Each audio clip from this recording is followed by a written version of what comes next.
the whole concept of the wealth gap, you want to get into kind of defining what it is? Well, yeah, we are, in a way we are, because this idea of how much do I have versus how much do I need one day to maintain my lifestyle, right? That's your wealth gap, right? It's a simple math formula. Super simple.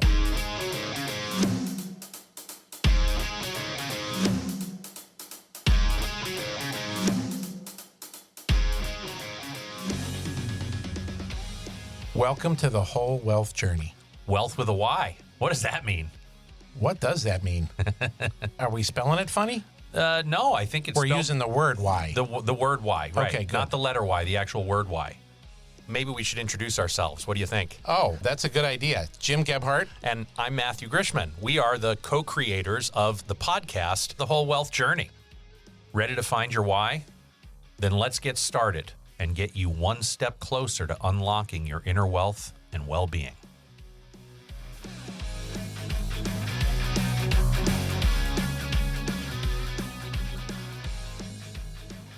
I want to think of some new gratitude today.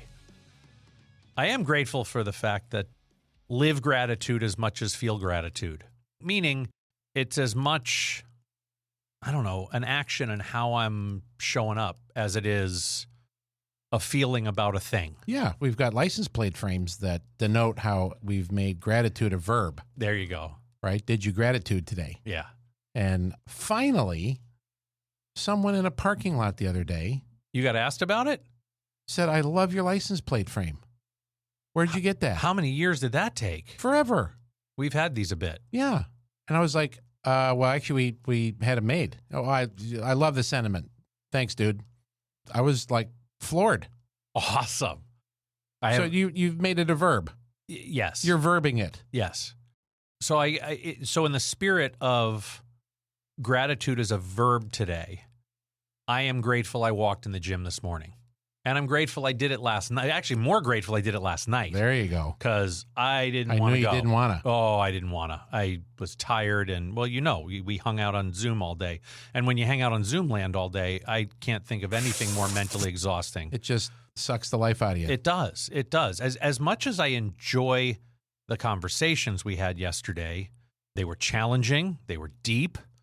Hence the deep gratitude. We discovered some really cool shit along the way. We both got to share and listen and observe, and it was all good Zoom stuff yesterday. You, me, and Allison did some Zooming, and I had some client Zooming, and and Lindsay, team Zooming. I Zoomed, Teamsed. I actually used the little video thing on Teams with people on our team, but the whole day face to face in front of a screen. Right.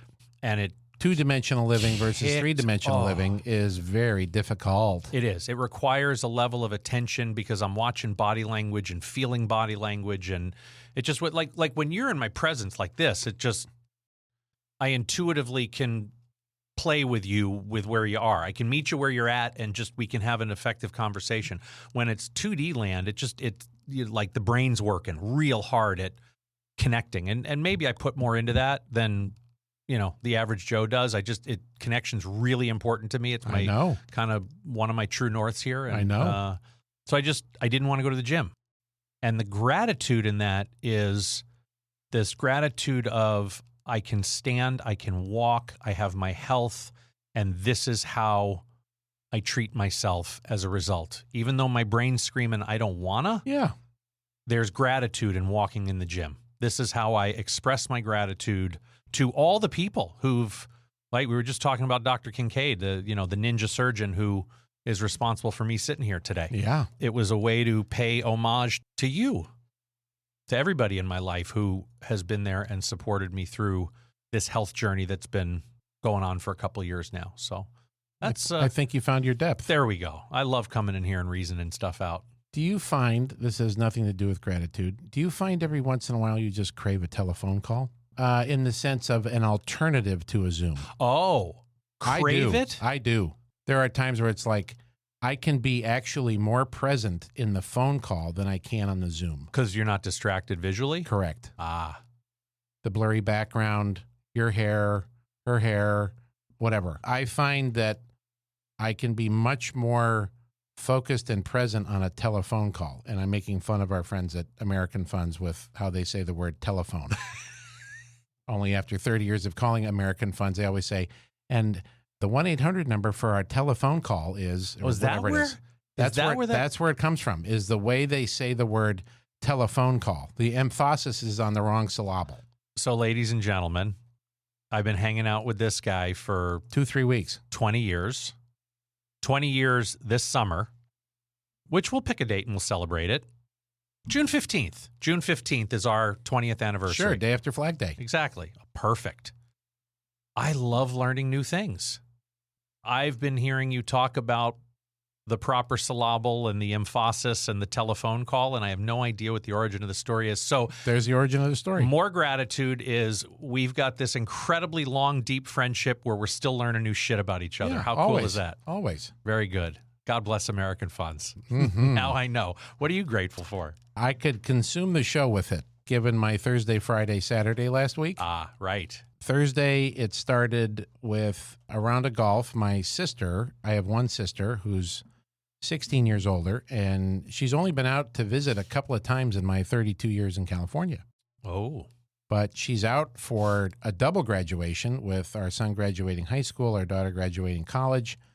And God bless her, she's out for a big 2-weeker where she's doing a lot of other things in between the graduations other than just camping out at our house.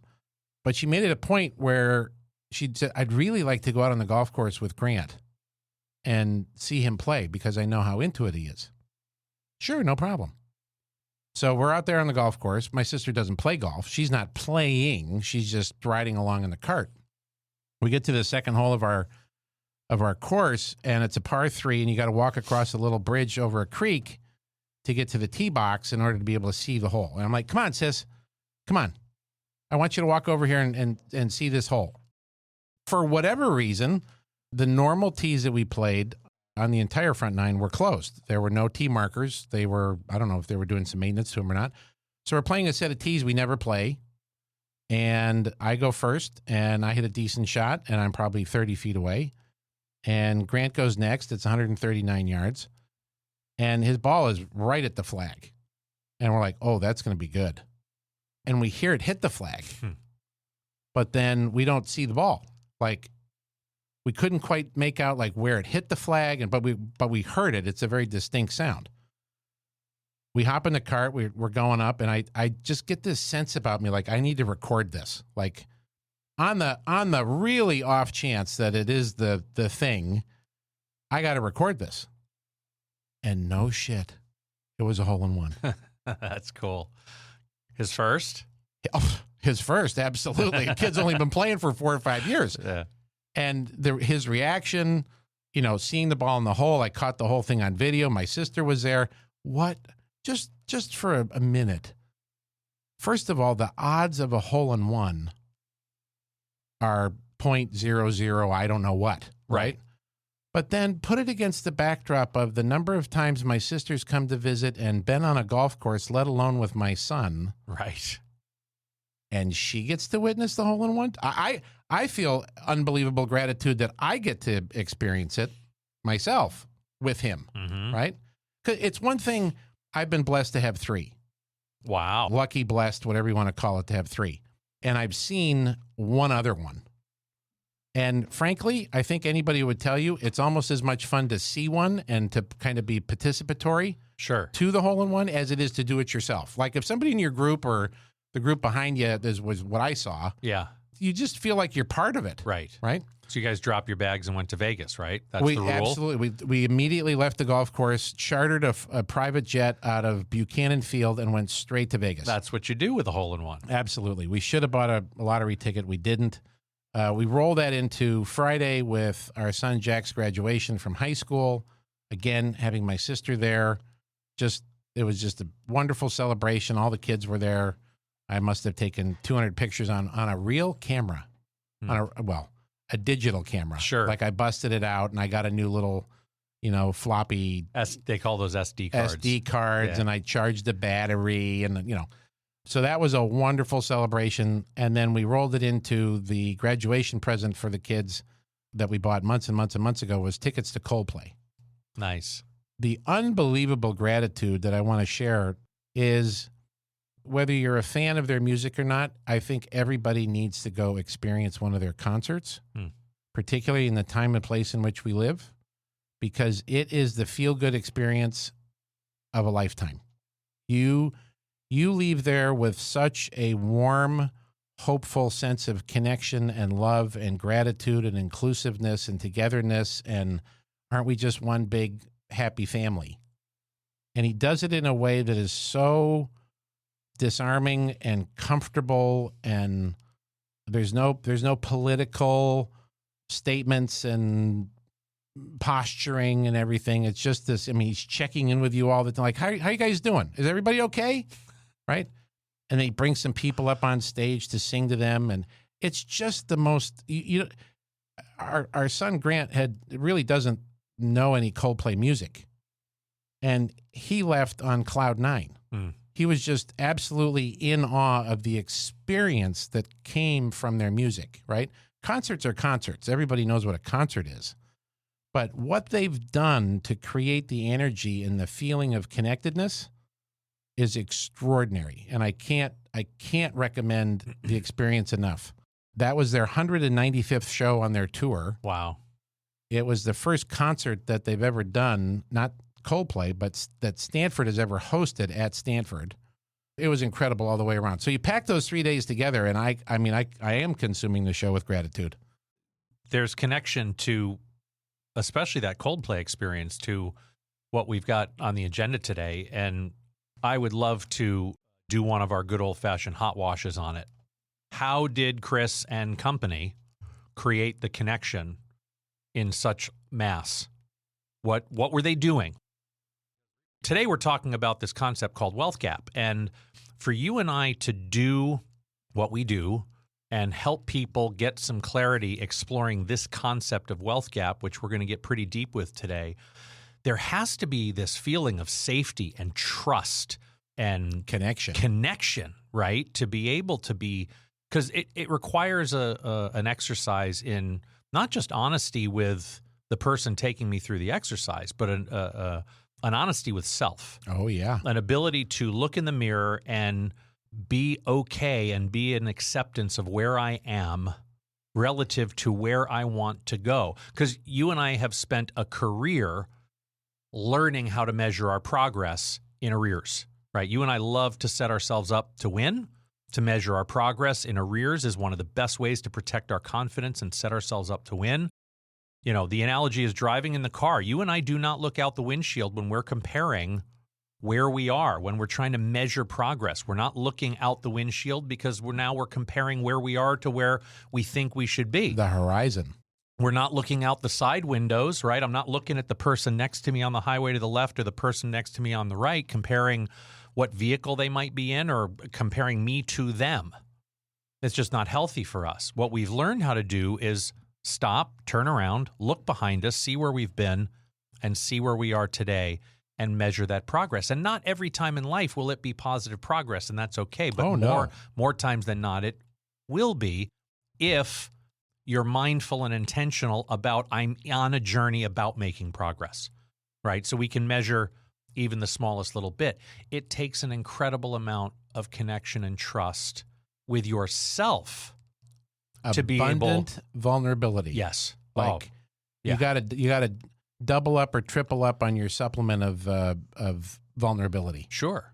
Well, I would imagine you could come away from an experience like that with Coldplay, understanding how you feel, knowing that 10 years from now, you may never remember a song that was sung, a word that was said, but you will remember how you felt.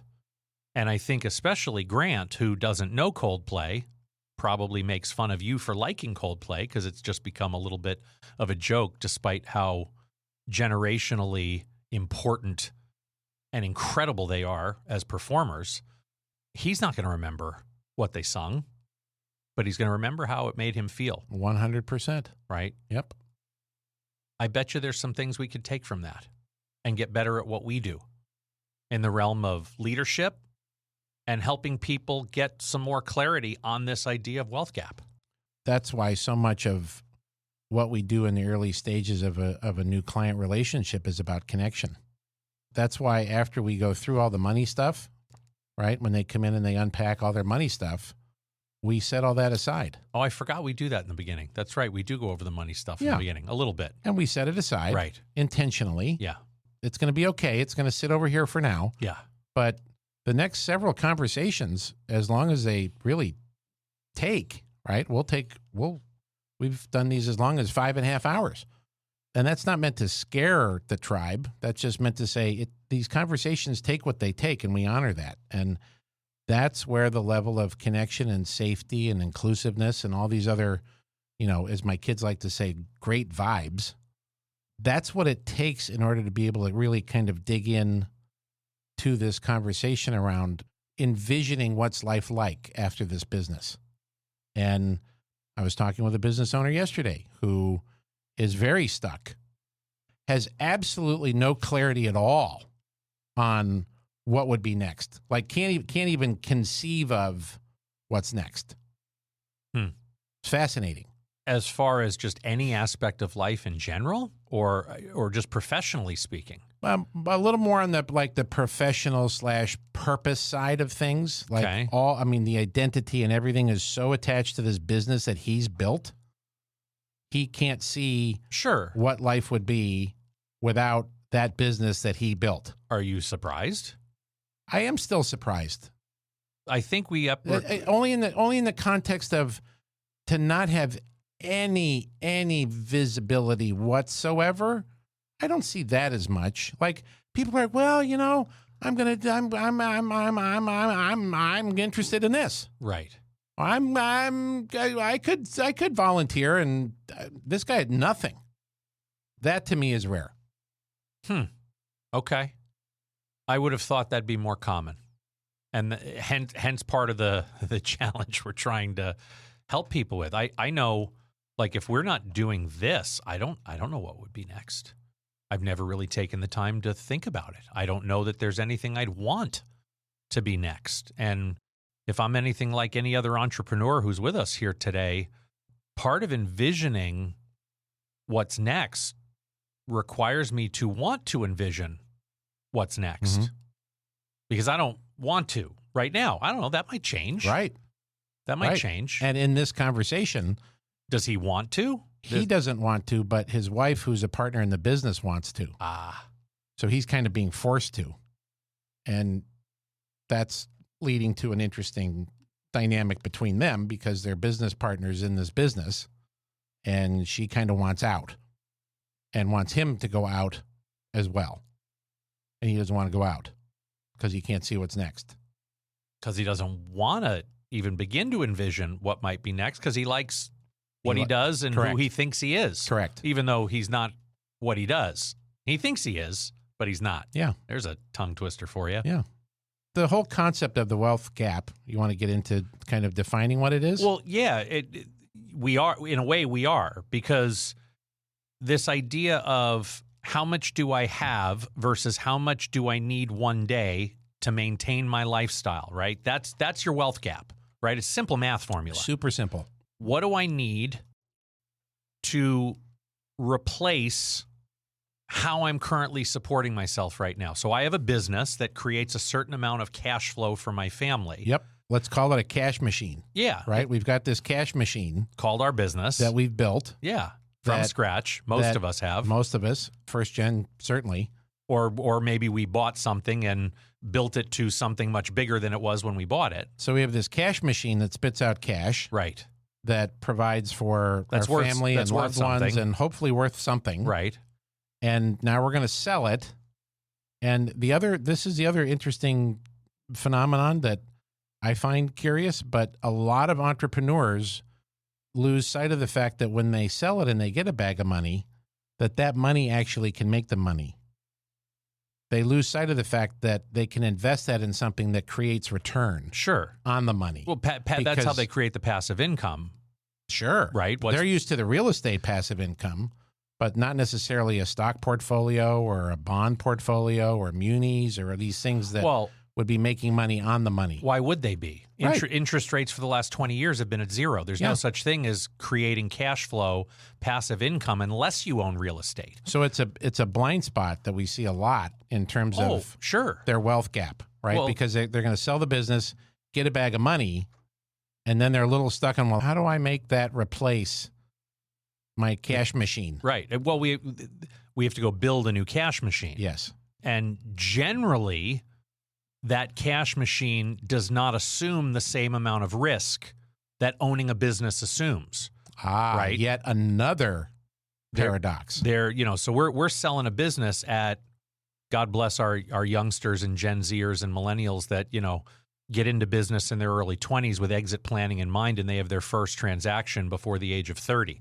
God bless them. Sure. They're continuing to roll the risk game. We're talking generally to business owners who look like us. 50, 60. Right? They're in their 50s, they're in their 60s, maybe a couple of youngsters in their 40s that act more like they're in their 50s and 60s. But the idea of exiting is about de-risking. Or at least it's a big part of it, whether it's a blind spot or not. The motivation, again, whether they're aware or not, is about how do I take risk off the table? You and I talk about this one day for ourselves, that we can't envision, and just because I think we're in the space, you and I are able to see this a little clearer. You and I can't envision doing anything different than what we do. Maybe it gets a little sharper, a little like there's aspects of what we do that I still think if it feels like work, we need to go hire somebody to do it. Conventional retirement does not sound attractive. No, God, no.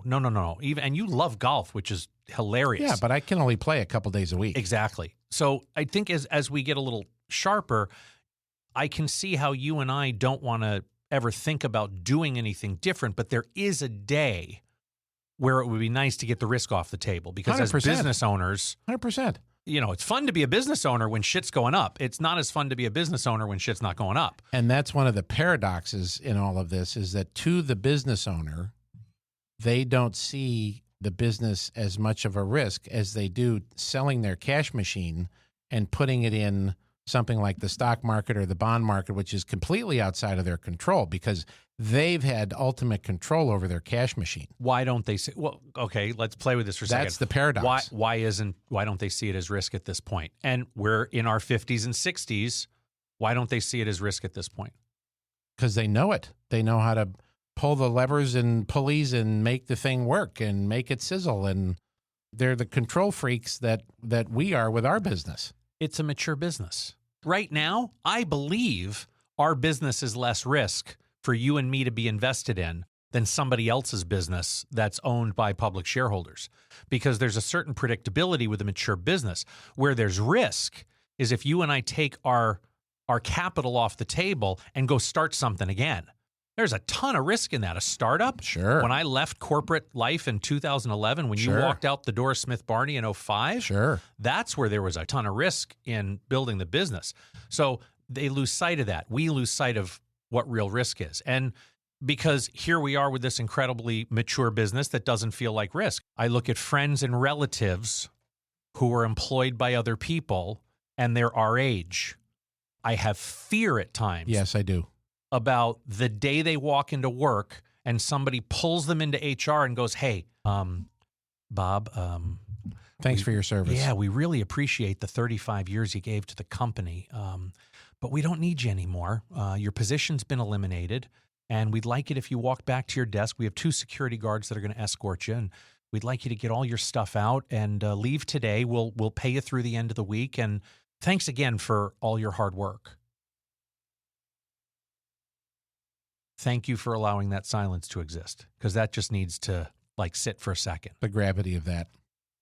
The amount of risk our friends and family members who work for other people that are exposed to that's where I don't see risk in my business. It's a blind spot. Right? It's a blind spot to the employee. Yes. That the entrepreneur has traded long ago. Yes. Now, the other paradox is when you have a startup and you're a kiddo, yeah, like me at 35. Sure. The funny thing was that I didn't have far to fall because I didn't have anything. So that's another little paradox here is that if you start the business, let's say in your 30s, Well, first of all, it's a startup. It isn't worth anything. Right. And There's very little to lose. I had $12, I think, to my name. I had a little bit more than that, but, being a little facetious, but not too far from that. Sure. Right. And now, as you cascade decades forward, and now you've built a business that has value in the marketplace. Right. You sell it and you've got $50 million in your bank account. Right. That's a little farther to fall. That's the de-risking that we talk about for the mature business. Right. Is you reach this point of no different than a client with a truckload of stock options. Right. We have counseled over the years plenty of people with lots of stock options. Mm-hmm. And what's one of the very first conversations we have with them is de-risking. Yes. Sam, you have 92% of your net worth in one stock, of which you're not C-suite, you're rank and file. Sure, you've got a lovely position, but that's 92% of your asset. I don't care who the financial advisor is. Just thinking of that gives me spilkus. I don't care who the financial advisor is. The prudent recommendation is to de-risk and start to diversify the portfolio. I love when you say de-risk. Right? I prefer that so much more than the other D word that our industry likes to use. Default. That's a good one. I like that. Diversification. Right. I mean, my favorite. No, I mean, I get the principle of diversification. Sure. But to me, it just has so much more meaning when you say de-risk. Because that's what it is. So then you come across the client, the prospective client yesterday, who has 80+%, like most entrepreneurs, you and me, right out of the hymnal on that. Yep. Have 80% of our net worth tied up in an illiquid asset that actually has value in the market, significant value in the marketplace. Yep. Well, then, isn't it incumbent upon the owners of that business to do what they can to de-risk? And de-risk not just in the context of perhaps, sell a fraction of the business or all the things that could be related to the sale, but within the business itself. I know I'm going off an off-ramp here. That's but okay. In the business itself to help de-risk. Sure. And make the place more bulletproof. Well, right? That's what makes it more valuable. This show is brought to you by the word paradox, right? It's our new series. It's our new series coming out on perplexity. You're so handsome when you say paradox. Yeah, but it is. Yes. It's by the sheer fact that you go through an effort and exercise to de-risk the business. You created value. Yes. You enhanced the value of the business. Yes. Right. Now, dude, this goes to... That's a circular problem in the context of now you have an asset that's worth more, and now you went from 80% illiquid to, 90% illiquid because you've grown the value of the business. Right. This goes to the core of our values and what drew us to one another when it comes to just how we approach life.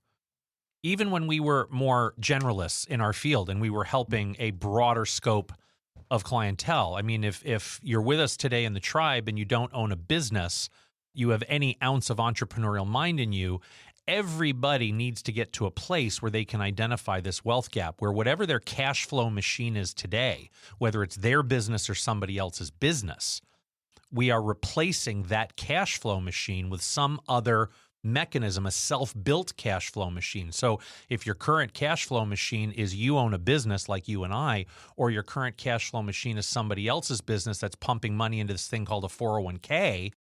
Or you've got stock options in a concentrated position with RSUs and all that kind of stuff. You and I have been talking for years to those quote unquote assets about the fact that, offense is great. Offense is fun. Offense helps us climb up this mountain to accumulate the wealth that we're accumulating. But holy cow, we're going to win a bunch of games doing that. But defense is what wins championships. You say it. It's more than just losing less. It's addition by subtraction. Addition by subtraction. What you don't own is just as important as what you do own when it comes to making money. And if we can avoid the big drops in the market, if we can avoid the big losses, the big business investments where we lose $1 million, $3 million, $4 million, right? If we can eliminate those deep losses and play defense and build a risk management approach into our investable assets, our business assets, our corporate assets, then long term, the ROI on the investment improves. Exactly. Right? Defense improves the long-term ability to create offense. Exactly. And the concept I like here that we haven't talked a lot about, but it's a concept that was a term that I was just introduced to. Oh, you're unwrapping something new. Excess capacity. Excess capacity. Yeah. And this is perfect in the context of the wealth gap and this de-risking conversation. Because what it's about is, as you said earlier, it's looking at, okay, we have this money outside of the business that can support us in our retirement days or our post-work days. And then we have the value of this business net, right? Net of fees, net of transaction, net of taxes, net, blah, blah, blah, blah, blah. And that's going to give us a bag of money that in the new manufactured cash machine can then produce this much income to support our lifestyle. Sure. So when you figure out all that math, which is what we love to do 7 days a week and twice on Sundays, this happens quite a bit, is the value of all those assets can greatly exceed what the needs are in terms of the client spend, the annual spend. And this is where you get into this concept of excess capacity. Okay. So where in a portfolio, if you wanted to be much more on the offense and take risk in some calculated way in someone else's startup or in someone else's private equity fund or so, you've got excess capacity to do that because foundationally you're rock solid. How often are we finding people with excess capacity? Sometimes? A little bit more than sometimes. So excess capacity is kind of the opposite or antithesis, if I'm putting the emphasis on the improper syllable, of wealth gap. Excess capacity is the opposite of wealth gap. And if you think about it, because it's wealth surplus, right? It's another way of saying wealth surplus. If I have excess capacity, and then it starts to let you do things like, well, you could take if you're of this mindset, you could take even less risk with the new cash machine. You could be, I got an idea. Why don't we give some of the money to the kids while we're still here, and not just give them a big bag of money when they're 62. Sure. Or you could give some to, philanthropy and charitable causes that would be meaningful legacy to you and your family for all kinds of reasons. Sure. I'm sitting with two guys here that have had massive heart surgeries. I would imagine there's some charities associated with that if you had excess capacity, you'd be so inclined to want to contribute to either the research or whatever it is. Yeah. That is so eye-opening when you start to help that business owner identify either the wealth gap or the wealth excess. Yeah. Right? Yeah. That is super fun for you and me to do. Oh, absolutely. I've found more recently, it feels like, and I haven't done, any specific analysis on this. I'm just going off of what it intuitively feels like. It feels like I'm meeting more people who have wealth gap than excess capacity. They live today with excess capacity. The business is creating cash flow that's more than they need to spend, and therefore they built in some philanthropy, hey, let's use some of the cash flow to teach the children now how to be good stewards of the asset by, going on these great trips together and having deep conversation about family values and what's created the wealth in this family and the the behaviors and the values behind all of that. What's interesting is as we sit down, as I've been sitting down with more and more business owners, and as we're designing Life 3.0, right? What's next? What is going to get us out of bed in the morning when our feet hit the floor? Like where is the passion, the purpose? How do we identify your superpower? Like what is it that makes you when you walk in a room that you don't even know it because you're like a fish swimming in water who doesn't know he's in water? Sure. Right? What is that?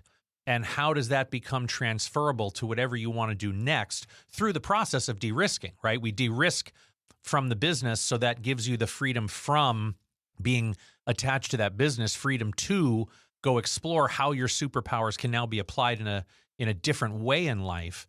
As we're getting clarity around that, like what does my life look like? Not just how am I going to allocate my money? Because I think that's putting the cart before the horse a little bit, right? If we just go sell a business and you and I go put the old wirehouse financial advisor hat on and we give them the old, spot check because of your age, you should be 70-30 and you buy this much in stock and this much in bond, that's great. But I think we put the cart before the horse when we do that, when we need to look at other assets that I think make up the whole wealth. I mean, this is a podcast called The Whole Wealth Journey. Perhaps we should define what whole wealth is.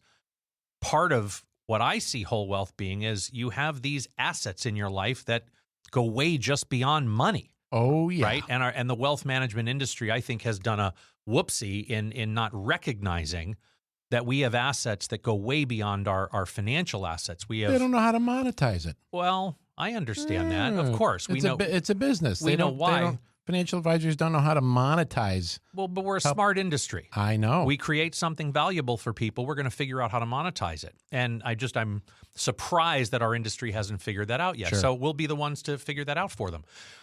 We have this asset called time. And unlike money, as entrepreneurs, you and I know money's a renewable resource. We know how to go make it.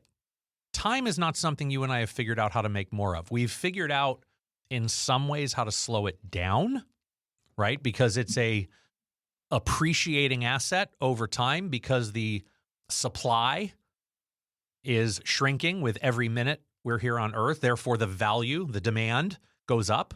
So as time goes on, the value of time, the price of time goes up. Therefore, we need to be even more careful about how we allocate it. Yeah. Right? Our energy, how we allocate our energy, that's an asset class.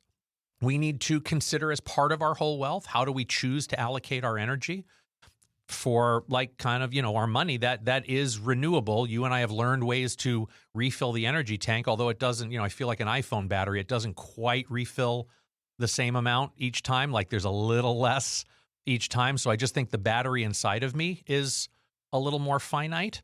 You have your experiences, right? The life experiences you've had, that's an asset. That's something that defines part of your whole wealth. You have a superpower. You have this thing Dan Sullivan calls a unique ability. We call it a superpower, where it's just something that makes you you. It's unique to you.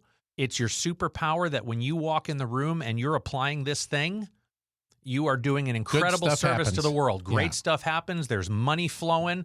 People are getting help. There's incredible value. And you're having a blast, right? It's fun. So I think there's some work that needs to be done that we're doing that helps people identify those other assets and how they want to allocate them in Life 3.0, which then allows us to go over to the financial assets and figure out what we need to do over here to connect them to that. To remodel it to that. Right. To drive, because that's the end. I mean, look, money's the grease that makes the world go round. I'm not trying to minimize or belittle how important money and finances are, but there's so much more to life that needs to be defined if we want to be incredibly effective and efficient with how we allocate those financial resources. Yeah.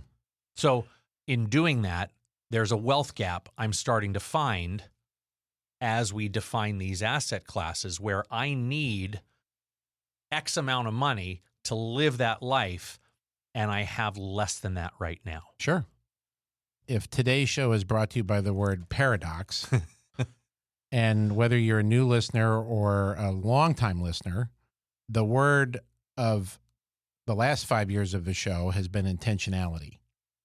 Yes, absolutely. And everything, if I encapsulate everything you just described there, from the spending to the use of time, to the use of energy, it's all about bringing forward intentionality. Because again, we know the entrepreneur, we is one. It's hard to stay focused. You're running a business. Yep. Things get faster and more complex, and you're growing, and people are coming and going, and new compliance regulations happen. And you need 2 new pieces of software now because those vaporized on you, and you've got to go through a due diligence process. We don't know anything about that. We know nothing about that. That's not happening in real time or anything. And you're trying to grow, but you've got all this opportunity, and you've got to find the right people. And where do I get those people? And it's so easy to be all consumed with the business. And that's where I love how we slow this down into conversations, because it's just about bringing intentionality forward, right? How many times have we sat with a business owner that when we ask them, okay, so what do you and Martha spend? I don't know. Crickets. Yeah, I don't know. Crickets. We just spend. We spend because we got this cash machine that, just keeps kind of spitting out cash. Right. All of that, right? So, I'm picking on this gentleman I was talking about yesterday who had no concept of what was next, right? And it's like, that would be an intentionality conversation. Let's put some energy around focusing on what could be next. And I think it goes back to the root of the superpower. That is the easiest path forward, is to identify what the heck is your superpower, because newsflash, that's going with you when the sale happens. Yeah, that's what's going to determine what's next for you. The only time when you take a dirt nap is when that eventually is no longer the case, right? Yes. So that is where I like to start in trying to help somebody identify what's next when they can't see anything through the fog. Yes. Because that's coming with them. Last episode, we talked a little bit about what the first step in uncovering that was. How do you remember that? Because we talked about Clarity Compass. How could I ever forget? That was the last episode? That was the last episode. Wow. I know it feels like a little while ago, but it wasn't that long ago. It's like 2 weeks ago. Okay, sure. I know. 2 weeks is a lifetime. We get into a whole other conversation about how time's accelerating. I think we just did that. Clarity Compass is where we start that conversation. It's where we start uncovering what your core values are. Like what are these essential values that drive you every day? Because that's what, if this is about connection and trust and what Chris Martin did, that's his name, right? The lead singer of Coldplay. It is. If there's this safety and connection that gets created, it doesn't happen immediately. Like it takes a little bit of like warming up. And as we used to say back in our financial sobriety days, we can't go straight to bone with people. We've got to realize that the human body has got a few layers, and it starts, with the skin, and then there's a little bit of fat and a little bit of fascia, and then there's muscle, and then under the muscle is bone. And you have to gradually get through those layers to get to the core of that human being. And if you go too fast, it's whoop, we're out the door. And that's where the Clarity Compass is kind of like, we just kind of start at the surface and gradually work our way into who you are as a human being and what really, really matters most to you. Because when you get clear on that, then you're in that kind of space of connection and trust. And I feel, wow, I'm discovering some things about myself. I'm being a little bit more intentional with how I allocate some of these resources like time and energy and relationships and money. Yeah, I'd sure like to understand a little more about like that superpower of mine, because that's where we're hitting bone. You have to be in that place where you're willing to be brutally honest with yourself. Like you might think Well, friends are going to help you see it. That's part of, don't give away too much of the exercise. A little bit, but I mean, it's not an exercise you do in solidarity. No. And that's where, again, connection and trust has to be in the room, because there's no way to do it without your group of blind spotters, right? We're going to teach you who your blind spotters are. I think we'll get a little more into that. That's coming up episode next or the following, where we go deep on unique ability, and we get to do a little homage to our friend Dan Sullivan for teaching us this, and then how we go about helping our business owner friends discover that in themselves. Wealth gap. I have one. I think you have one. Where'd you get one? Where'd I get one? Yeah. Down at my local Gebhardt Group office. Oh, nice. Right? And I got a little bit from the Exit Planning Institute when we were on that little conference, right? Excuse me, summit, right. I wanted to say boondoggle, but it wasn't. It was actually a conference. It felt hard to do a summit at sea level. Did it? Yeah. The summit should have been like in Colorado. We did hang out on the rooftop, though, a couple times. Okay, so there you go. That's felt a summit a little bit. Yeah. I discovered I have a little bit of a wealth gap. Oh, sure. Yeah, I realized that what I appreciate about how we were taught to really understand wealth gap, much like the process of getting to unique ability, wealth gap is also a step-by-step process where literally Chris Snyder and crew at Exit Planning Institute said to us, the way you calculate wealth gap is you look at your current assets minus your business. Like, you don't even look at the value of the business. Just, what do you have? What have you saved in the bank? What's the house worth? What are the cars worth? What's the boat worth? If you have one of those things, right? What's your stuff worth? relative to what you need. And when I look at that, to support the life you want to live, that's a massive wealth gap for me. Huge, big wealth gap. Like we're talking without the business, 7 to 8 figure, probably an 8-figure wealth gap when we look at, you know, what I have minus the business. Then, then we can actually look at what we think is the value of our business. But we often find out, as you and I are going through this very process ourselves, that sometimes we business owners tend to feel our business is worth a little more than it really is in the open market when somebody's going to be buying it from us. No different than your home when you put it up for sale. There you go. No different than your used car when you put it up on the market. Sure. Right? There's a natural bias, overconfidence bias. Good one. Really good one. On being able to see what the real value is. Yes. So fortunately, we have friends that this is their speciality. That's all they do. As one of my relatives used to say, I was like, what the hell is a speciality? It's this. It's this. Is this niche, right? Yes. Is service to be able to come in. And again, the intentionality around this and measuring progress in arrears, right? We can't measure progress unless we actually have a third party professional value the business where we are today. Right. Warts and all. Right. Warts and all. You know, it was worth 0 at one point, right? Sure. So we're going to be able to see some progress when we do this. You know, and Bill told you his business was worth on the golf course and you're in the same industry. Well, boys and girls, that doesn't mean a hill of beans when it comes to really digging in, looking under the hood and taking a deep dive in terms of what's the value of your business today. And as every client we have ever worked with, going back to when I was 26 years old at Merrill Lynch, and I've come to learn this is part of my superpower, is I like to just meet people where they're at. Right. It's okay. Yeah. If you're a mess, right? And you're not where you think you should be. Huh. Do you know anybody that would kind of fit that criteria that I met? You met in 2005 around June 15th that admitted to you a month later he was a complete and utter mess? So wherever that led nowhere.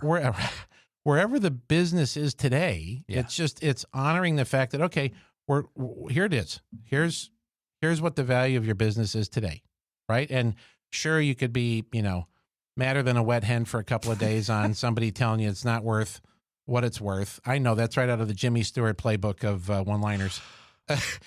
But you got to start somewhere. And you can't measure the progress unless you have some place where you're starting.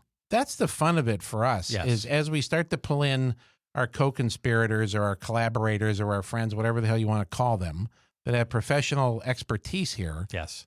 One of our newer clients right now who is going to get a real open-eyed look at what is his value, what's the business worth today, and you've already been setting the stage with him in terms of his wealth gap. Right. He's acknowledging, without the data, he's a smart enough guy to be able to acknowledge it and go, oh, I definitely have one of those. Yes. And guess what? Because now there's focus and intentionality around it, we can do things about it. You do something about it. You can make the business more efficient. You can make the business grow in different ways. Yes. And by doing so, you are ultimately making a better cash machine that would spit out more profit to you, that with intentionality, we've got 102 different ideas of where those monies could go. Yes. But then the beautiful thing about all of this is at the end of the day, you've created value in the business that you're ultimately going to sell. More value. Even more value. Holy schmoly. Yes. More gratitude is hitting my heart right now, and it's gratitude for Bo, our friend Bo Eason.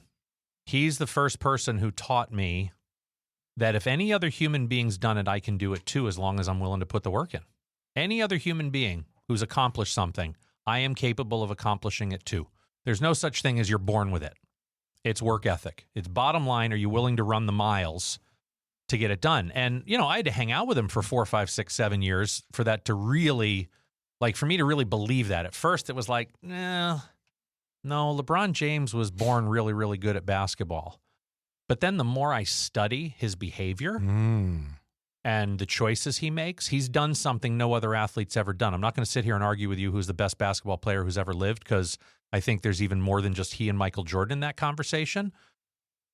There's something he's accomplished in sports that no other athlete's been able to accomplish. And it's to do it as long as he's done it because of what he's put into recovery.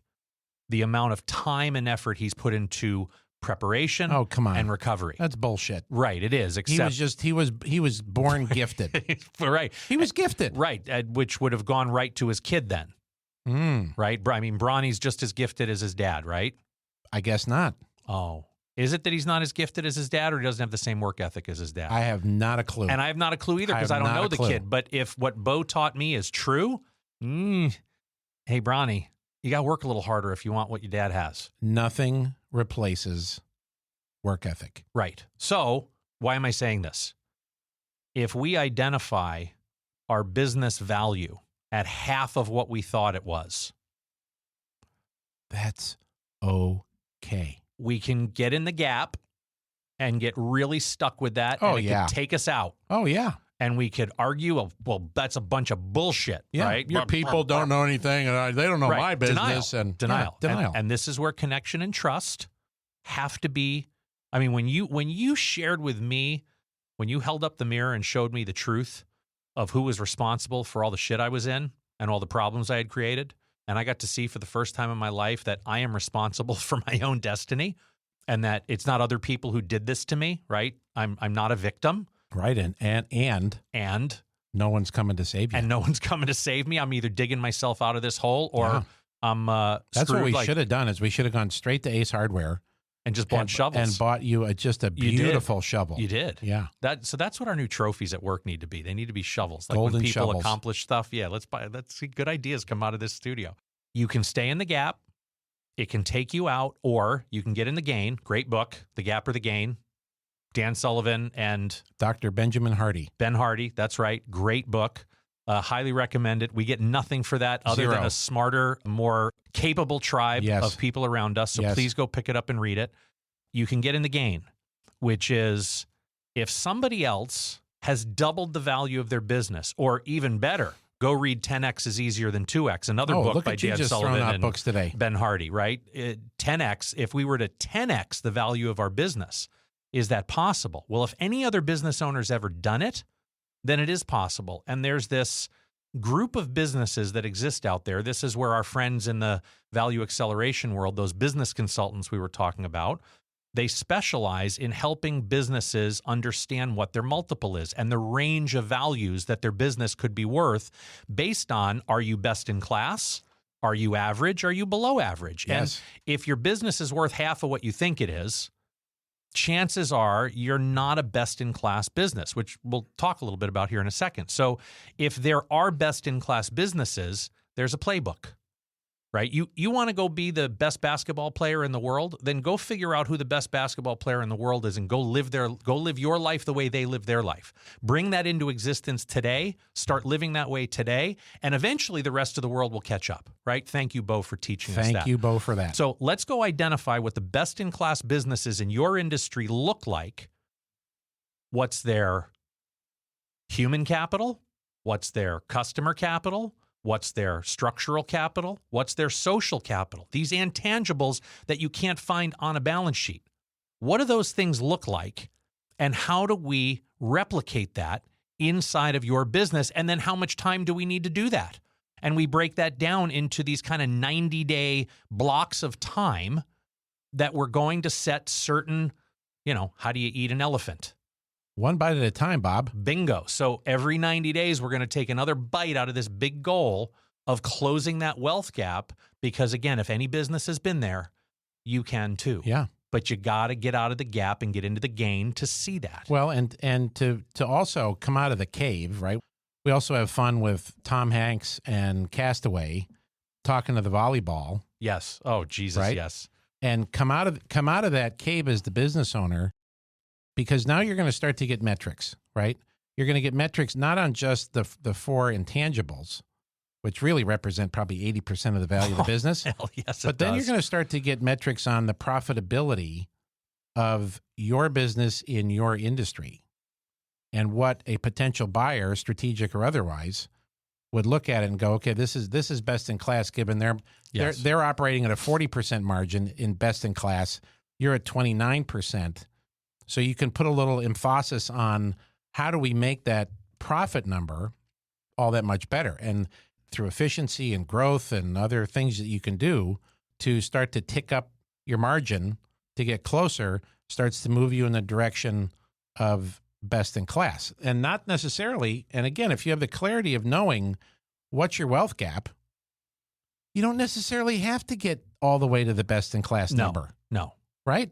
You may find you're not that far away, because also keep in mind, you're trying to get this business to grow. Right. It's not just plateauing this thing and making it as efficient and as profitable as it can be. It's about increasing its value, which ultimately grows the business, which is why de-risking comes before building. Right. Well, of course. Right. That's absolutely. Well, it's of course for us. Yes. But if you go back not too far in our playbook, we would be just head down wanting to grow and not necessarily de-risking. Well, but sure, dude, as a couple of guys who are regaining their health in the gym, you and I can't go in and start deadlifting our own body weight without de-risking, without getting some basic core capabilities in the gym, right? You know, we started with bands and our own body weight before we started getting on the racks and squatting and, you know, deadlifting and hack squatting and RDLs and, you know, all these like goofy things we did. We didn't start there, right? We had to de-risk and stabilize and get the base. De-risking the business is how we stabilize things before we start building it bigger. So we can shrink that wealth gap. Absolutely. Well, wealth gap, gratitude, well, paradox, intentionality, lots of themes today. Sure, we could write all these words down. Are you curious about your wealth gap? Do you want to become more curious about your wealth gap? And are you willing to look at it? You may have excess capacity. You may have a wealth gap. Is it time to just take a peek? Because even if you're not planning on selling the business in the next year or two, exit planning is just good business strategy, right? 100%. What you need to exit is what you need to grow. Are you willing to take a peek at your wealth gap? Pick up the phone and give us a call, 877-283-9150. You could click in the show notes text link to connect with us digitally if you prefer. We're, as Jim said, thanks to American Funds, a couple of old-fashioned telephone guys. But we're also stepping up to the digital age, so if you prefer to send us a text message, please do it. Thank you for joining us today, and with that, my friend, that's a wrap. Thanks for joining us today on the Whole Wealth Journey. Are you ready to start planning for a future that's rich in wealth and well-being? Then click like and subscribe and make sure you don't miss a single episode of the Whole Wealth Journey. So if we've struck a nerve with you today, where do people go? You can find us at GebhardtWholeWealth.com. That's GEBHARDT wholewealth.com. We'll see you next time. Jim Gebhardt is a registered representative of Integrity Alliance, LLC. Securities and investment advisory services offered through Integrity Alliance, LLC, member SIPC. Gebhardt Group Incorporated is not affiliated with Integrity Wealth. Jim Gebhardt and Matthew Grishman are investment advisor representatives of Gebhardt Group Incorporated, a registered investment advisor. The opinions in this podcast are for informational purposes only and are not intended to provide specific advice or investment recommendations. To determine which investment or financial advice may be appropriate for you, consult a financial advisor prior to investing. Any reference to market performance is based on historical information, and there is no expressed or implied guarantee of future performance. Opinions expressed on this program do not necessarily reflect those of Integrity Alliance, LLC. The topics discussed and opinions given are not intended to address the specific needs of any listener. Gebhardt Group Incorporated does not offer legal or tax advice. Listeners are encouraged to discuss their financial needs with the appropriate professional regarding your individual circumstance.